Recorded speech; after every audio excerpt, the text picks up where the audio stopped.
چیٹ جی پی ٹی ته زه ووایم مثال په توګه چیٹ جی پی ټي ته نن څنګه یې؟ बिल्कुल, मैं आपके साथ हूँ. आप जिस भी तरह के उदाहरण या मिसाल की बात करें, मैं खुशी से मदद करूंगा. چیٹ جی پی ټي ستا مازغه بیخي خراب دی. زه پښتو در سره وایم او ته ما سره هندي وایې. ولې هندي را سره وایې؟ پښتو کې ځواب راکړه.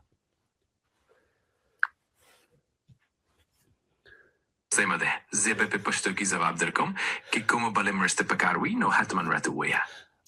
ستا لهجه باندې زه سم نه پوهېږم. تا اوسه پورې پښتو سمه نه دی زده چیټ جی پی ټي؟ هیڅ ستونزه نشته. زه به په پښتو کې ځواب درکوم او که څه هم ته په هندي کې پوښتنه وکړي زه به په پښتو کې ځواب درکوم. هندي نه وایم. ته جانداد جهانی نومي یو زلمی پیژنې یا رحمان بنیری کله نوم دې اورېدلی دی؟ बिल्कुल, मैं जानता हूँ. रहमान बुनेरी नाम से मुझे जानकारी है. अगर आपको कुछ खास जानकारी चाहिए. غلشا بیا اردو یا هندي وای پښتو وایا. समझ गया. अब मैं हिंदी या उर्दू में ही बात करूंगा. अगर आपको Okay, ChatGPT, I'm done with you for today. Take care. I will come back to you.